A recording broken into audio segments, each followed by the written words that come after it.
Estimados compañeros, tengan ustedes muy buenas noches. Vamos a empezar ya con la parte experimental de la investigación de mercado. Nosotros, si bien es cierto, ya hemos analizado esta temática de la notación de Campbell, pero es importante que hagamos una revisión previa antes de empezar a analizar todas las demás modalidades. En primer lugar, la notación de Campbell viene a estandarizar, ¿sí? A estandarizar todas las fórmulas de las diferentes modalidades de investigación experimental, sea esta cuasi experimental, preexperimento o experimento puro o verdadero. Dentro de esta notación es bastante fácil. Tenemos al menos tres o cuatro indicadores, cuatro letritas que nos van a ayudar a decir cómo está configurada eh, el diseño experimental. En primer lugar, X, como ustedes saben, dentro de una relación experimental debemos tener dos variables. No vamos a decir variable independiente y dependiente porque también hay otro nivel que es el predictivo en el cual nosotros podemos decirle variable endógena y exógena. Entonces, dentro de la notación de Campbell, le vamos a decir a X el tratamiento y O sería, en este caso, la variable dependiente o la variable endógena, la que absorbe el efecto del tratamiento que hace X. Sí, entonces X tenemos el tratamiento, tenemos O la medición de los cambios sobre la variable dependiente. R es la asignación aleatoria, ¿sí? Esto está dentro de la teoría estocástica, que tiene que ver con elección al azar, es decir, que no intervenga ninguna voluntad, sino sale escogiendo elementos, como su nombre mismo lo indica, al azar o aleatoriamente. Generalmente, el progreso de las diferentes modalidades o los diferentes diseños se los hacen de izquierda a derecha, ¿sí? Ya vamos a ver más ejemplos adelante.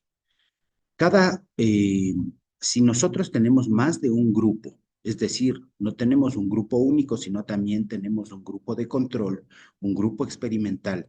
En ciencias médicas, en ciencias generalmente de la salud, ciencias naturales, también tenemos el grupo placebo. Pero en investigación de mercado no utilizamos esa condición.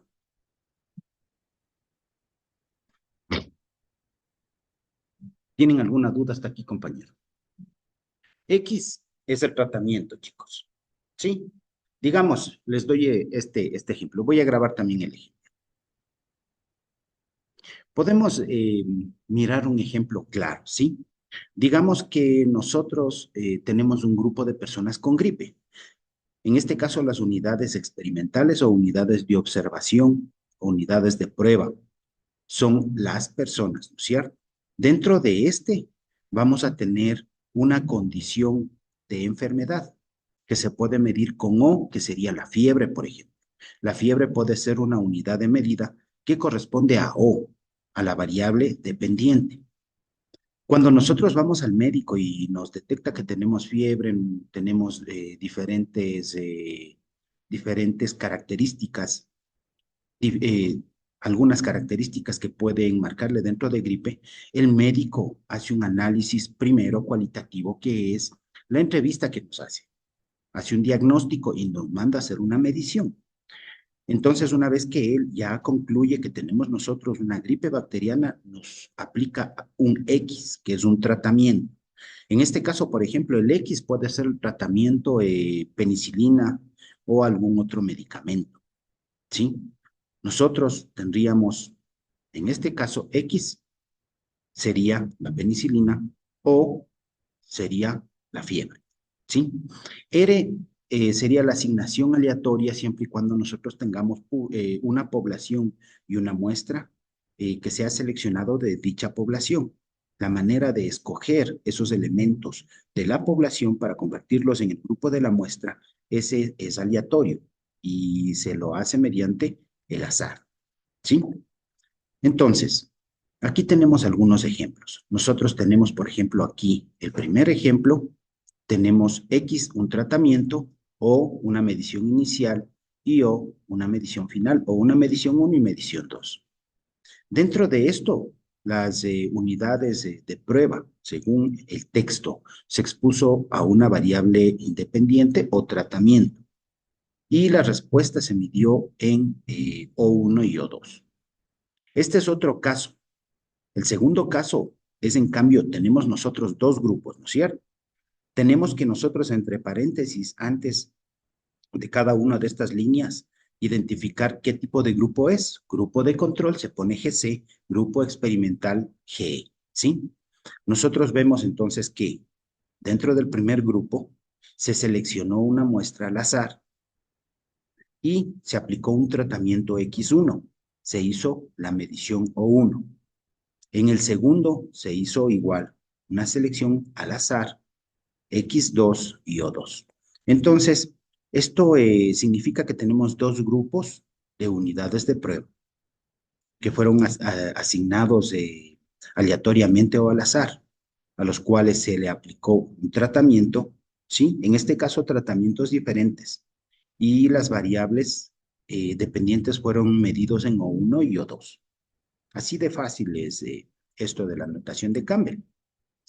Es importante señalar que dentro de los experimentos existen dos condiciones importantes que tienen que ver con la validez. Es la validez interna y la validez externa. La validez interna tiene que ver en sí con el experimento propiamente dicho. Digamos, en el caso de la gripe, seleccionamos un grupo pequeño de personas que tengan gripe, ¿sí? A los cuales no sé si les seleccionamos aleatoriamente o se selecciona con algún método que no sea probabilístico. Pero en este caso, nosotros seleccionamos unidades de prueba.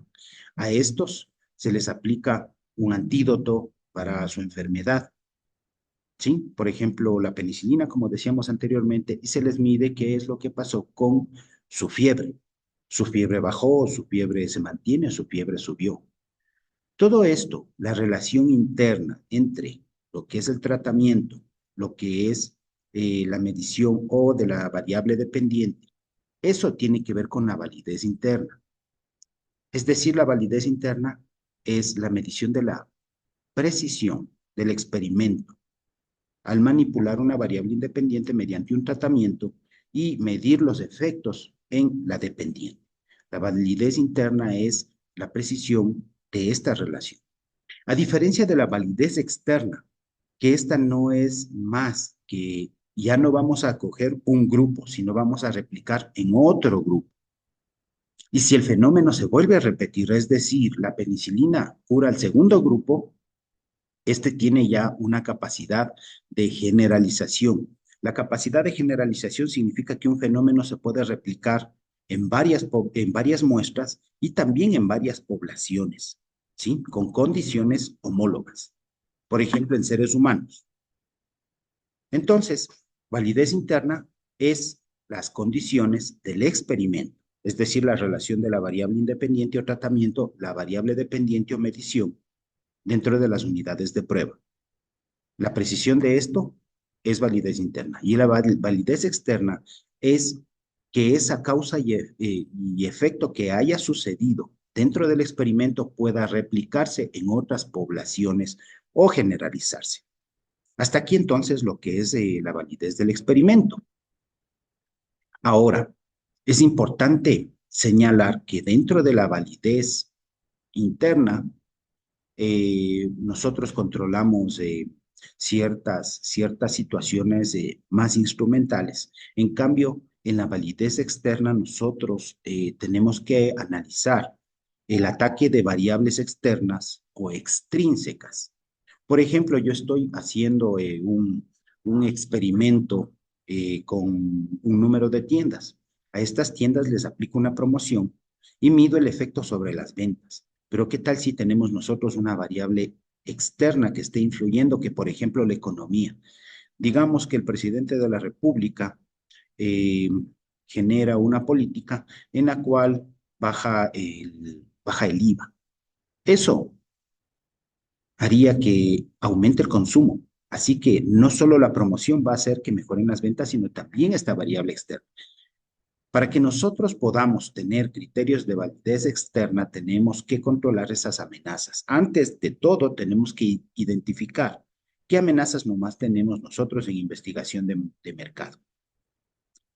Tenemos que analizar las palabras claves dentro de cada uno. ¿Sí? La primera que vamos a analizar es historia. ¿Qué es la historia? Es cuando en el medio ambiente existe algo que influencia en las unidades de prueba. Las palabras claves aquí es que en el medio ambiente hay influencia en las unidades de prueba. Estos eventos deben suceder al mismo tiempo. Un ejemplo claro de esta historia es, por ejemplo, una situación económica como la que expresé, que hay una política para bajar el IVA. Esto aumentaría las ventas, ¿sí? Eso puede influir. No se olviden, pero debe estar en el medio ambiente y debe influir en las unidades de prueba para que sea historia. Aquí tengo un ejemplo que les invito a que ustedes analicen dentro del tutorial que se les explicó. El siguiente es la madurez. Este, esta variable externa o extrínseca habla sobre los cambios en las unidades de prueba, ¿sí? Pero causadas por el tiempo y no por una variable independiente. Digamos que yo tengo un grupo de personas que yo estoy controlando, por ejemplo, su peso. Y estas personas deben hacerse varias mediciones, pero una de ellas se siente cansada y ya no quiere asistir a los tratamientos ni tampoco a las mediciones. Entonces, al sentirse cansada, ella ya no está participando. En ese caso, nosotros vamos a tener errores ya no con un número. Por ejemplo, el número inicial de elementos de la unidad de prueba serían 7. Ya después tendríamos 6. Ya las mediciones ya no van a ser las mismas. Así que esto es una amenaza que sería que se influencia en los cambios de las unidades de prueba, ¿no? No se olviden, unidades de prueba, a diferencia de la historia, que es algún elemento del medio ambiente que influye en las unidades de prueba, ¿sí? En este caso, son cambios dentro de las unidades de prueba. No es una influencia externa. La historia es una influencia externa. La madurez es un cambio en la unidad de prueba. El siguiente, efecto de la prueba. Estos son cambios que se producen al momento que nosotros estamos estudiando el fenómeno, es decir, cambios dentro del mismo experimento. En este se hace una medición de la variable dependiente antes y después de la presentación de tratamiento, es decir, cuando yo hago pretest y posttest. Existen dos tipos. El efecto principal es cuando se afecta al post-test, es decir, a la observación posterior. Esta se ve influenciada por la anterior, es decir, el pretest influye en el post-test. A diferencia del efecto interactivo, que es que las respuestas de las unidades de prueba se ven influenciadas por la variable independiente. ¿Sí? La una, la una se afecta en la relación pretest post-test, ¿sí? La relación pretest post-test. Y la otra es una afectación a nivel de las variables independientes. Les doy un ejemplo.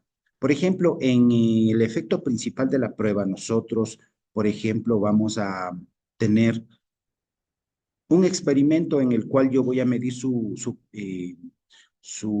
cantidad de conocimiento en estadística. Yo hago un examen que le llamo pretest y les tomo un test, ¿cierto? Y ustedes sacan una nota. Cuando yo aplico el tratamiento, que es una capacitación, ustedes obviamente Si les tomo el mismo examen, la primera toma va a influenciar en la segunda y eso va a hacer que ustedes vayan a dar mejor el examen. Se dan cuenta cómo el conocimiento del pretest va a afectar en mis respuestas del post-test. A diferencia del efecto interactivo, que se ve no dentro de la medición, sino propiamente en la variable independiente. Un ejemplo de esto, claro, es cuando yo, por ejemplo, tengo un grupo de personas con gripe y yo le aplico penicilina, pero la variable independiente, es decir, ha existido antes un tratamiento. ¿Qué tal si esa persona ya ha utilizado penicilina y lo utilizó mal? Es decir, no acabó totalmente el tratamiento. Eso genera que las bacterias se vuelvan más fuertes y más inmunes a la penicilina. Ya se vuelven resistentes. Por eso los médicos siempre nos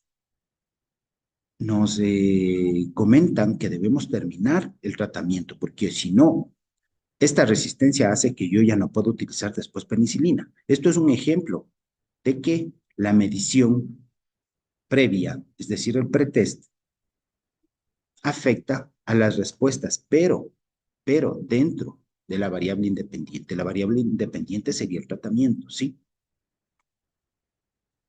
La instrumentación.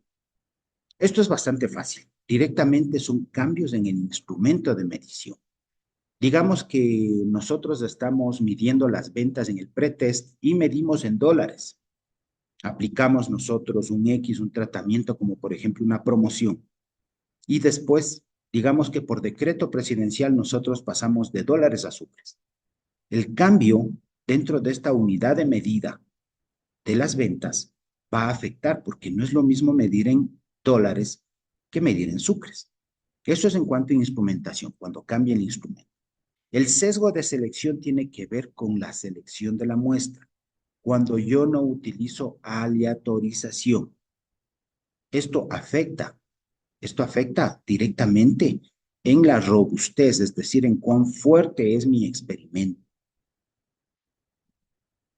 Cuando nosotros hacemos el proceso de elección de la muestra y esta es inadecuada, resulta en ocasiones que el tratamiento difiere y puede afectar más a una o a otro elemento de las unidades de prueba. Y estos son afectados incluso antes de ser expuestos al tratamiento. Digamos que en el sesgo de selección yo solo veo un grupo de personas que yo he escogido, pero ese grupo de personas no tiene una condición de representatividad con la población. En este caso yo tendría problemas de robustez dentro de mi experimento. En cuanto a la mortalidad, esto es más en pérdida de las unidades de prueba. Por ejemplo, hay ciertos elementos de las unidades de prueba que se niegan a continuar con el experimento. Ustedes van a decir, es medio parecido a lo que es madurez, pues la madurez tiene que ver directamente en un efecto con las unidades de prueba y no con las variables independientes. En cuanto a la mortalidad, pueden estar algunos criterios que puede ser la variable independiente, puede ser la medición, y todo esto afecta a que de pronto las personas abandonen este experimento.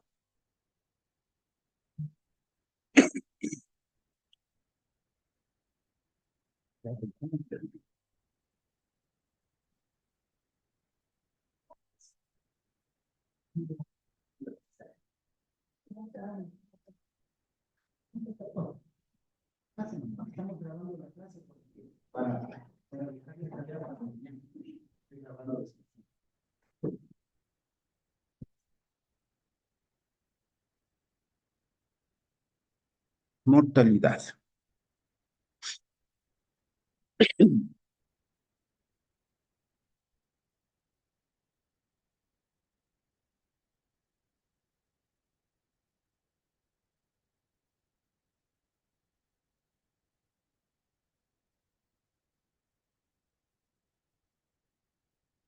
Cabe destacar que la diferencia entre lo que es mortalidad y lo que es madurez es que la madurez tiene que ver con la unidad de tiempo. ¿sí? Estos cambios son causados por el efecto tiempo. En cambio, la mortalidad es simple intención de las unidades de prueba. Ahora, nosotros hemos visto hasta aquí todo lo que tiene que ver con amenazas, con variables externas, ¿no es cierto? Que amenazan a la validez externa e interna de un experimento.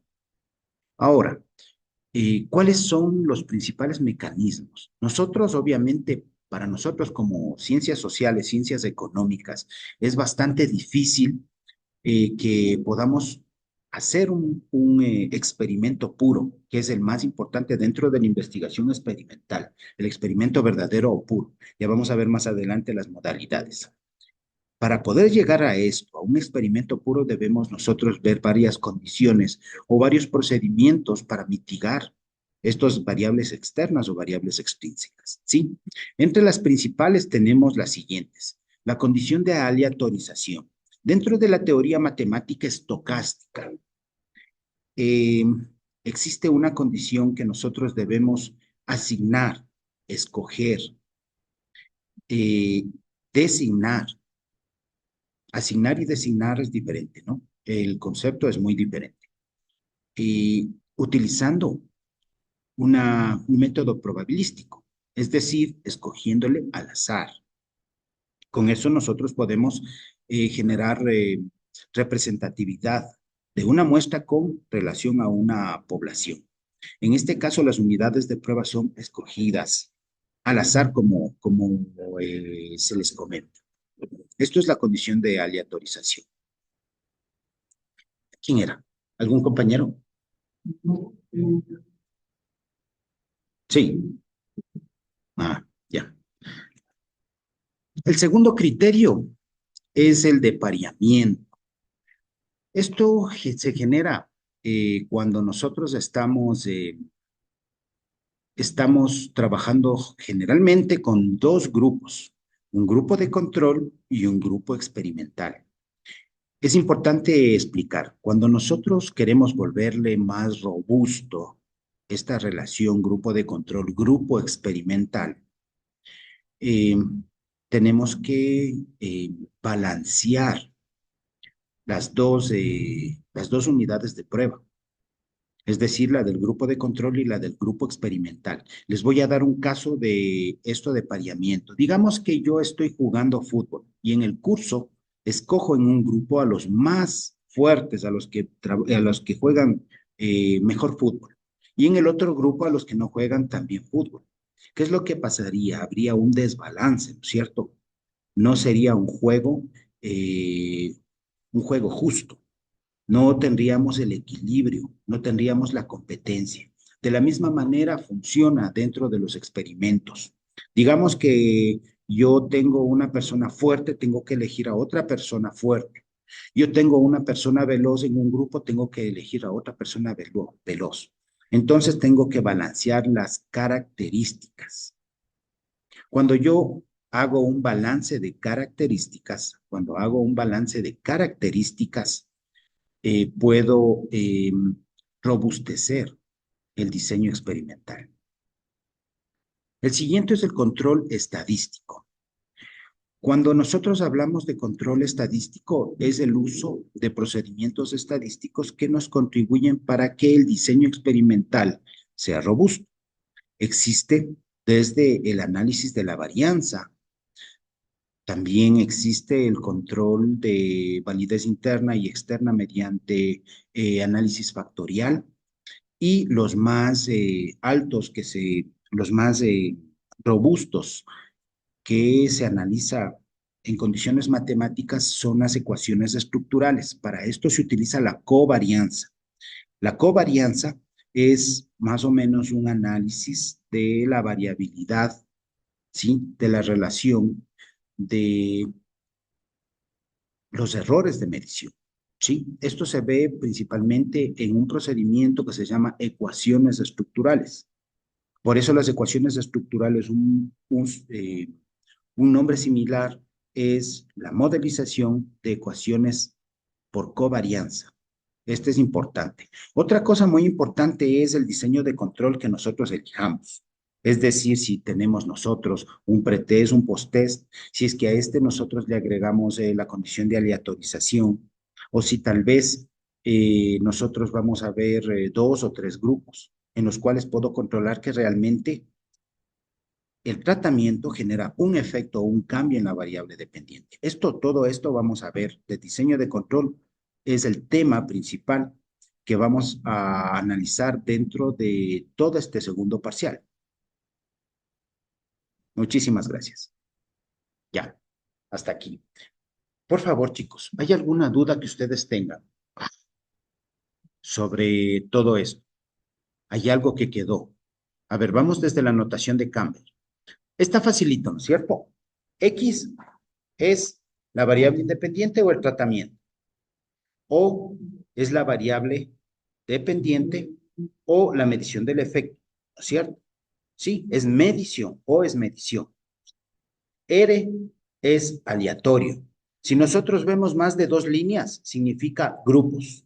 Obviamente aquí no está anotado, pero ya más adelante vamos a ver que se anota grupo de control, grupo experimental. Hasta ahí estamos, ¿cierto? Estoy repitiendo la clase por usted, que por lo menos se ha comedido en venir el último cuarto de hora. Lo siguiente es la validez. ¿Se acuerdan? La validez interna es la relación del fenómeno. Sí, la relación de la variable independiente con la variable dependiente. En cambio, la validez externa es que ese fenómeno pueda ser replicable en otras muestras. ¿Me entienden? En otras muestras. Es decir, digamos, yo tengo un grupo de 4 personas y les inyecto penicilina porque están con fiebre y gripe. Se curan. Eso después aplico a otro grupo de 4. Luego aplico a una muestra más grande de 100. Luego aplico a toda una población. Siempre todos se van a curar. Esa es la validez externa. Que haya replicabilidad, es decir, la condición causa-efecto, que se pueda replicar en cualquier población. ¿Sí? Esa es la condición de generalización, lo que dice que un experimento pueda generalizarse. ¿Sí? Para que me entiendan mejor. Las amenazas de validez, eso creo que les expliqué bastante específico, no creo que haya mucho problema. Principalmente historia, cosas del medio ambiente que van a influir en el experimento, ¿sí? Principalmente en las unidades de prueba. Por ejemplo, las ventas. ¿Qué elemento del medio ambiente puede influir en las unidades de prueba? Digamos, en las tiendas puede influir el desempleo. El desempleo hace que no compren las tiendas. Y eso a mí me baja, por ejemplo, las promociones que pongan. La madurez, en cambio, estos cambios en las unidades de pruebas, pero causadas no por el medio ambiente, no por una variable externa, sino es por el tiempo. Puede ser el cansancio, puede decir que yo ya no quiero participar, ¿sí? Otra cosa, el efecto de prueba. El efecto de prueba es una influencia que tiene el pretest con el posttest. Sí, el efecto principal es cuando la observación o medición anterior afecta a la posterior. Como les dije en el ejemplo, yo les tomo una prueba, luego les doy una clase y les tomo luego la misma prueba. Obviamente ustedes ya van con el conocimiento de la primera prueba ya y más la capacitación. Esto sí impacta en la segunda prueba, ¿no es cierto? A diferencia de la segunda, que es el efecto interactivo, que la medición previa afecta las respuestas de las unidades de prueba, pero en la variable independiente, como por ejemplo el ejemplo de esto de la penicilina. ¿Qué tal si yo, en los 4 compañeros que le utilizo para inyectarles penicilina y que les pase la gripe, uno de ellos ya utilizó un tratamiento antes y eso le volvió resistente a la enfermedad? Así que, ¿qué va a hacer? No le va a coger la inyección. ¿Sí me entiende? No la dosis, no es que le mandan más penicilina, sino le cambian a otro tratamiento. Sí se ha dado cuenta, sí he escuchado que a veces dicen, yo tengo resistencia a la penicilina. Es porque en algún momento no tomaron todas las pastillas, ¿sí? Y imagínese, la penicilina es el tratamiento y eso infiere. El efecto interactivo es una inferencia sobre la variable independiente o tratamiento. La instrumentación es error en el instrumento, cuando yo cambio las condiciones del instrumento. Yo mido, por ejemplo, les mido a ustedes la temperatura en grados Celsius, que es los normales. ¿sí? Los grados centígrados. Nosotros generalmente tenemos 37. Pero ¿y qué tal si después cambio la unidad de medida a Celsius? Tendrían que medir 125, 130. ¿Se dan cuenta la gran diferencia de 32 a 130? Esto es que cambia las condiciones de la instrumentación. Otro es el sesgo de selección. Espérenme un segundito.